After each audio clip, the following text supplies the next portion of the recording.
Pemerintah Kabupaten Lombok Utara melalui Dinas Penanaman Modal, Pelayanan Terpadu Satu Pintu atau DPM PTSP dan Tenaga Kerja terus berupaya memaksimalkan pemanfaatan ruang yang tersedia bagi pengembangan sektor usaha. Salah satu langkah konkret yang dilakukan adalah pemanfaatan lahan sisa luas 10 hektar di Kecamatan Bayan yang diarahkan untuk tambak udang.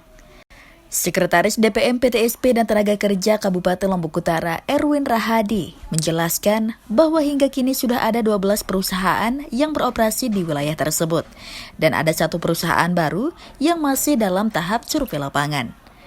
Erwin juga menekankan bahwa pengawasan terhadap dampak lingkungan menjadi perhatian utama pemerintah daerah, mengingat beberapa insiden jebolnya tambak udang di masa lalu yang menimbulkan kerugian lingkungan dan mendapatkan sorotan media.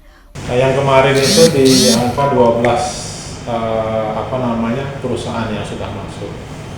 Nah, kemudian yang baru ini ada 1 perusahaan yang masuk, tetapi mereka masih survei lapangan terhadap beberapa. Kalau terkait dengan KKPR, kesesuaian pemanfaatan ruang, itu ruang kita itu masih ada tersisa itu sekitar 10 hektar yang di sebelah di Bayan yang sebelah timur itu ada tersisa sekitar 10 hektar. Silahkan manfaatkan itu, yang sisa itu yang kemarin yang kita koordinasikan dengan pelaku usaha. Silahkan seperti apa yang difungsikan untuk itu, untuk tambak udang. Tapi yang menjadi poinnya kita adalah dampak lingkungan. Dampak lingkungan ini yang menjadi persoalan yang kemarin terhadap beberapa tambak udang ini. Bahkan kita itu di beberapa media termasuk juga daerah lain menyurvei terhadap dampak dari tambak udang ini yang kemarin itu ada sempat jebol kan? Sempat jebol itu akan kemarin terekspos dia. Bahkan itu ada dampak dari kegiatan tambak udang itu. Nah, kalau pemerintah daerah ini sebenarnya dituntut bagaimana pengawasan terhadap pelaku usaha yang memanfaatkan terhadap ruang itu dan kemudian dampaknya itu. Nah, itu yang perlu diperhatikan oleh pemerintah daerah. Kalau yang baru ini titiknya di mana kan? Di yang baru ini yang di sebelah timur itu sekitar di Sambielen yang titik barunya. Karena ruang kita kalau dia ngambil ke barat itu memang secara tata ruang itu rencananya kalau dia jadi global hub ini supaya dia itu tidak terganggu. Karena ke depan ini juga menjadi kawasan andalan ini sudah menjadi peta nasional sudah ada. Nah, ini upaya kita kenapa tidak menjadi kawasan ekonomi khusus saja. Karena dia memang kalau dia strategi kawasan ekonomi andalan ini ya agak sulit perkembangannya.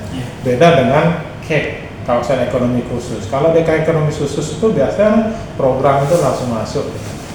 Nah, ke depan pemerintah daerah bagaimana dia kawasan andalan ini menjadi KEK saja dia ke depan.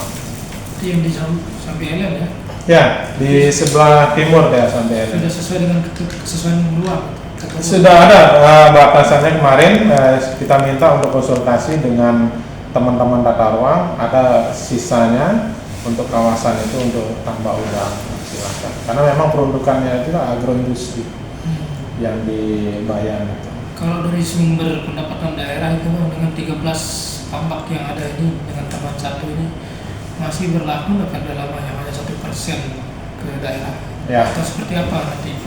Ya, kalau yang sesuai dengan regulasi lama yang diatur di Perda 6 tahun 2010, karena di undang-undangnya sudah keluar, Undang-Undang 1 tahun 2022 Hubungan Keuangan Pusat dan Daerah, kemudian sudah dituangkan dengan Perda 9 tahun 2023 yang dipakai 2024, 1% itu sudah tidak kita pungut lagi.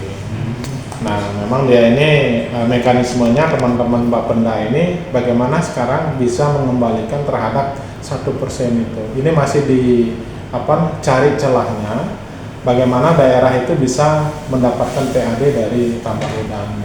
Kalau yang sekarang itu adalah yang bisa dipungut itu hanya dia pajak terhadap penghasilannya mereka, dan itu langsung pusat ya. Sama sewa lahan aja. Secara nasional saja, tetapi kalau daerah kemarin itu kan masuk di 1%-nya itu. Untuk apa 1% modal? Peruntukannya sebenarnya itu masuk di perdanya kita, pemungutan 1% dari hasil budidaya udangnya itu 1%. Tapi dengan undang-undang itu sudah tidak dipungut. Salah satu strategi pemerintah ke depan adalah bagaimana dapat mengubah kawasan andalan menjadi kawasan ekonomi khusus. Dalam peraturan perundang-undangan, kawasan ekonomi khusus mendapat berbagai insentif yang mempercepat masuknya investasi, sehingga dapat memberikan manfaat ekonomi lebih cepat bagi daerah. Dari Lombok Utara, Tim Liputan Samalas TV mengabarkan.